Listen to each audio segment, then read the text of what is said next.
The early summer buzz in Los Angeles had a sharp edge that day. Tinseltown was used to drama, but this week, the talk was about something entirely different, a surprise guest slated to appear on Jimmy Kimmel Live, First Lady Melania Trump. Nobody saw it coming. The First Lady, known for her reserved public persona and carefully managed appearances, was set to step into the liberal lion's den, Kimmel's late-night talk show. The announcement sent shockwaves through the media. The Trump White House confirmed her appearance just 48 hours before the taping. It was part of a new campaign titled Be Best 2.0, a revived initiative aimed at cyberbullying and promoting digital literacy in children. With President Donald Trump serving a historic second term, Melania was more visible than ever and more vocal. While her PR team framed the show appearance as an opportunity to speak directly to Americans outside the conservative media bubble, many in D.C. questioned the move. Why Kimmel? Why now?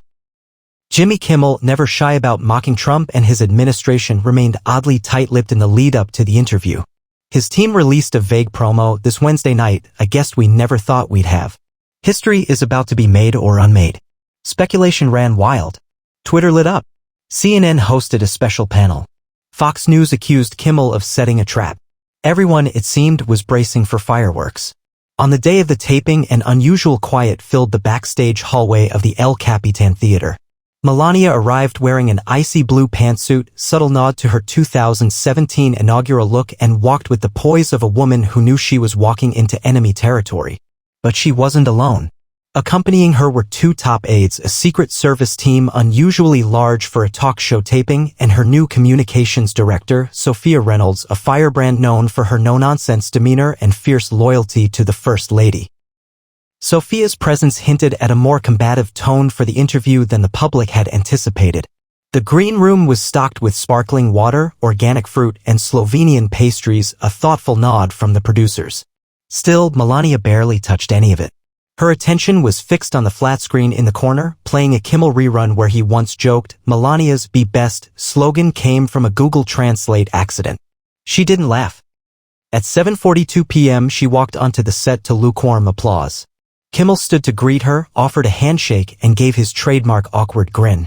Ladies and gentlemen, please welcome the First Lady of the United States, Melania Trump. For the first 5 minutes, the interview went as expected, stiff, cordial, a little strained. Melania spoke about cyberbullying, the importance of kindness, and supporting education. The audience was quiet, listening, perhaps stunned by her presence more than her words. But at minute 6, everything changed. So, Melania, Kimmel said, with a forced smile, you've said a lot about online civility, and yet your husband tweets things like, well, let's just say they're not exactly from Mr. Rogers' playbook. Do you ever tell him to be best too? The crowd chuckled. Melania's expression didn't change. Her eyes narrowed, lips tightening. I am here to speak about children. Not about tweets. Kimmel leaned in. But don't you think the First Lady's anti-bullying campaign loses credibility when the president's the one doing most of the bullying? The air went still. The band behind the curtain fell silent. Melania sat up straighter. You joke a lot, Jimmy. But it is not joke to me. When children suffer, it is not comedy. Maybe you don't care because you are a rich man on late-night TV. But I care. The audience murmured. Jimmy smiled awkwardly. I care too. I'm just saying. She cut him off. No, you mock. You mock me. You mock my family. You think that makes you brave? I think it makes you small. Gasps rippled across the audience. Behind the camera, the stage manager shifted nervously. Kimmel tried to recover. Hey, I'm just doing my job. It's a comedy show. Melania stood up. I think my time is finished. Wait. Mrs. Trump, hold on, we still have. But she was already turning, walking off the stage. Back straight, jaw tight. The band didn't play. The screen faded to black.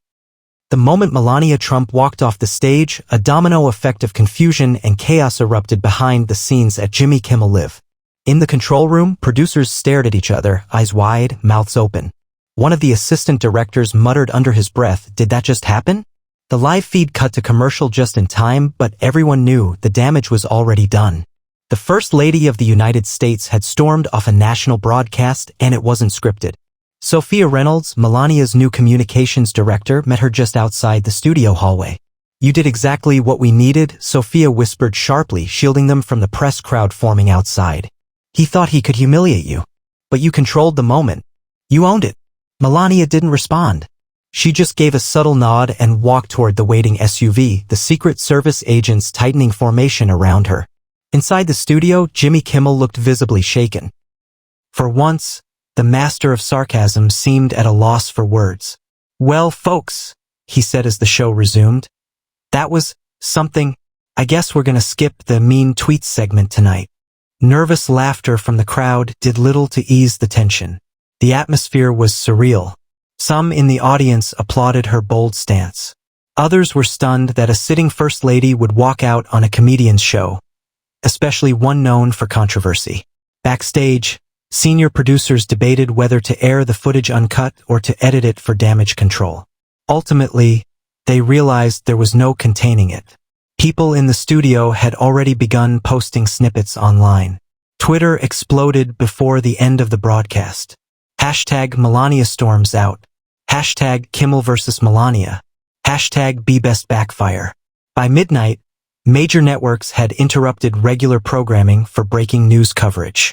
CNN ran a cheer-in that read, "First Lady walks out of Kimmel interview. White House responds."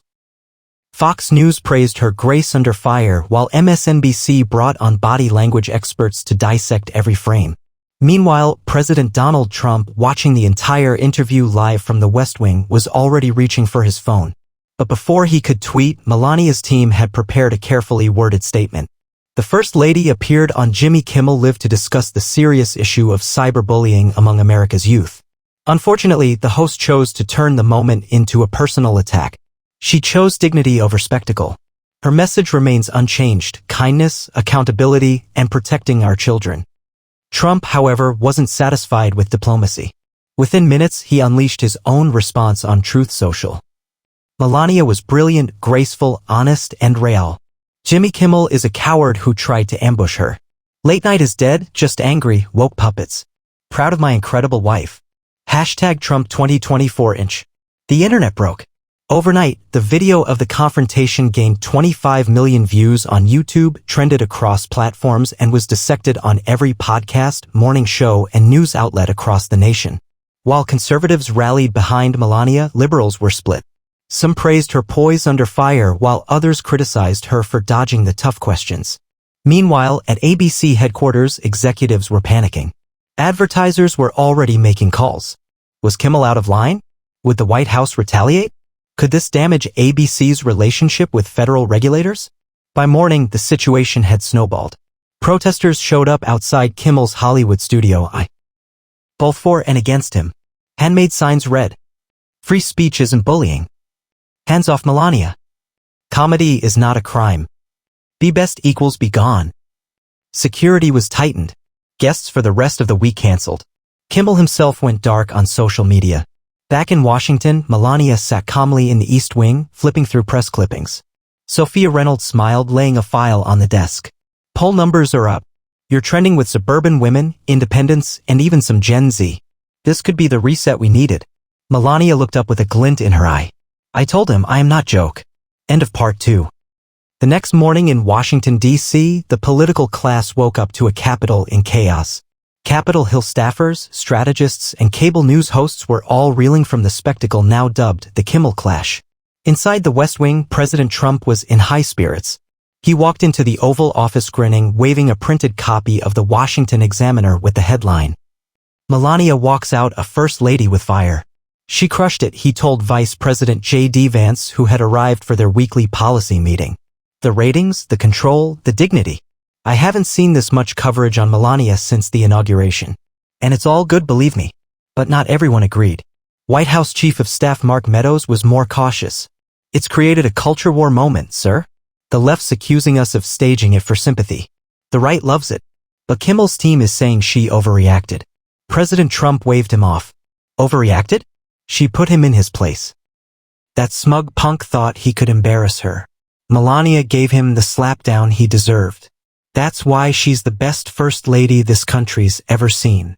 Meanwhile, Democrats were fuming. Congresswoman Alexandria Ocasio-Cortez tweeted, "When a First Lady walks off national TV because she can't handle being asked about her husband's bullying, it's not courage, it's cowardice." America deserves transparency, not staged theatrics. But not all liberals fell in line. Bill Maher, speaking on his own show that evening, surprised many by defending Melania. Look, I don't like the Trumps. I think they've damaged American democracy. But Melania, she came to talk about cyberbullying. Kimmel threw shade.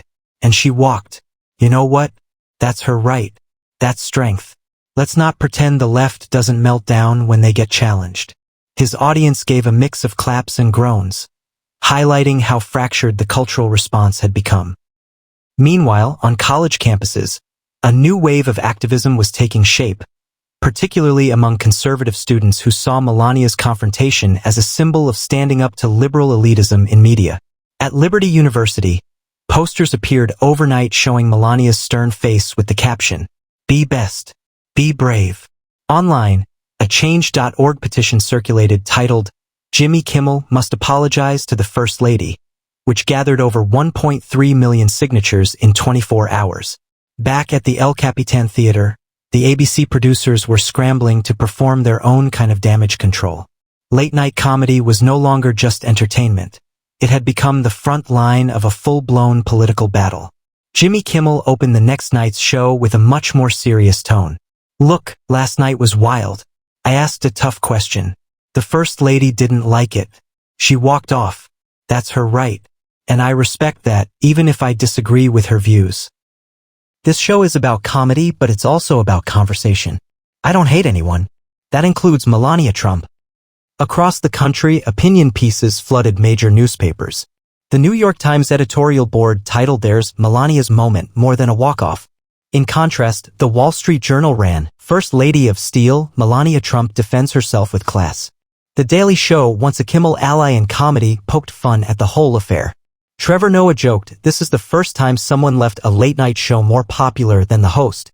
And in a small town in Ohio, a third-grade class doing a project on civility in politics decided to replace their poster of Martin Luther King Jr. quotes with one of Melania Trump's from the interview. Maybe you don't care because you are a rich man on late-night TV. But I care. For millions of Americans, something had shifted. In an age of endless shouting, one woman's refusal to engage had spoken louder than any monologue. 2 days after the now infamous walk-off, just when the media frenzy began to settle, a leaked backstage video reignited the fire and poured gasoline on it. The footage, which first appeared on an obscure video sharing site and then quickly spread to Reddit and Twitter, showed a behind-the-scenes moment at Jimmy Kimmel Live just minutes before the taping. In the clip, 2 producers are caught whispering in a control booth. "Let him dig her. Kimmel wants her to snap. We need a viral moment. Yeah, if she walks out, boom. Ratings gold." The clip was only 15 seconds long, but it was enough. White House Press Secretary Caroline Leavitt pounced immediately. Standing at the White House press podium the next morning, surrounded by a wall of American flags, Caroline addressed a room full of reporters. This administration believes in the power of open dialogue. First Lady Melania Trump agreed to appear on Jimmy Kimmel Live to speak about a serious issue affecting millions of American children, cyberbullying. Instead, she was ambushed by a media machine that values gotcha moments over decency. She paused as camera shutters clicked furiously. Now we know it was premeditated. They were hoping she would break, walk off, or respond emotionally so they could weaponize it. But the American people see through it. Melania Trump did not walk off in weakness. She walked off in strength. She didn't give them what they wanted. She gave the nation what it needed, a reminder of grace in the face of provocation. The press room exploded in questions. "Caroline, are you saying ABC orchestrated the confrontation? Will the White House take legal action against Kimmel's show? Does this mean the First Lady will no longer engage with mainstream media?" Leavitt held her ground. "We're not discussing litigation at this time, but we will not tolerate calculated disrespect toward any member of this administration, especially not from networks with federal broadcasting licenses." That last line sent a chill through media circles. It was a veiled warning. The political ecosystem was once again thrown into disarray. The Republican base was energized. GOP governors and congressmen echoed support across the airwaves, framing the incident as a culture war touchstone. Senator Josh Hawley called it a defining moment in the fight against Hollywood elitism. Tucker Carlson opened his show with, Melania Trump faced a room full of liberals waiting to laugh at her and walked out with her head high. If that's not courage, what is? Meanwhile, liberal commentators were caught off balance. Some tried to pivot, arguing that the leak didn't excuse Melania dodging questions about her husband's online behavior. Others softened their stance, saying that even public figures deserved respectful treatment when addressing serious causes. Behind closed doors at ABC, damage control reached DEFCON 1. CEO Bob Iger reportedly called Kimmel personally furious. "You crossed the line," Iger allegedly said. "There's a difference between edgy and reckless." Kimmel's response was muted. For the first time in his career, he felt the curtain closing in, not just from right-wing critics, but from the very people who once championed him. As pressure mounted, the late-night host addressed the leak on his next episode. So apparently, some behind-the-scenes footage got out. "Let me be clear, I didn't plan for Melania to walk off. I asked her a question. That's what I do. But if my team stepped over a line, I'll take responsibility." The audience gave a half-hearted cheer. But the apology or explanation did little to stop the storm. In fact, it got worse. That evening, a second clip surfaced. One showing Melania just moments before the interview whispering to Sophia Reynolds, "If he mocks, I leave. No more jokes. Not this time." The new footage threw everything into question. Was the walk-off planned all along? Was Melania the one playing 4D chess? The country was now debating more than cyberbullying. They were arguing over authenticity, strategy, and media ethics. In diners in Ohio, salons in Florida, and barbershops in Georgia, the conversation wasn't about Trump's policies or Biden's criticisms. It was about her. "Did you see Melania on Kimmel? She shut him up. Honestly? She looked strong. And we need strong." The national discourse had never been louder or more divided. Cable news was wall-to-wall Melania coverage. Social media remained a war zone. Memes, reaction videos, and conspiracy theories proliferated across platforms. Some claimed the First Lady had been manipulated by Trump campaign operatives. Others believed she was the mastermind all along. But just when America thought the storm had reached its peak, Melania Trump made a move that no one saw coming. It happened during a nationally televised event held in the White House Rose Garden. Ostensibly, it was billed as a new anti-cyberbullying initiative launch, an extension of her Be Best campaign. The press expected a short speech, a photo op, and perhaps a carefully scripted Q&A with local youth groups. Instead, what they got was a nationwide moment of reckoning. Melania stepped to the podium in a white blazer, minimal makeup, and no teleprompter in front of her. Her usual cool reserve was intact, but her tone was unmistakably direct. "Many people ask why I speak about kindness when my husband can be very direct. I will tell you the truth today. I speak because I must. Because someone must."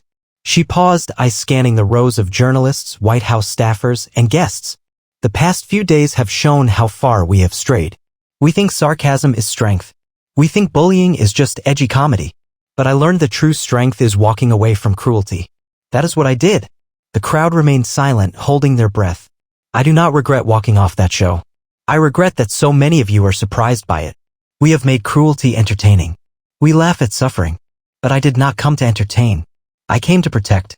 She looked directly into the cameras. "Some people think I was weak. Some think I was strategic. The truth is I was tired. Tired of being mocked.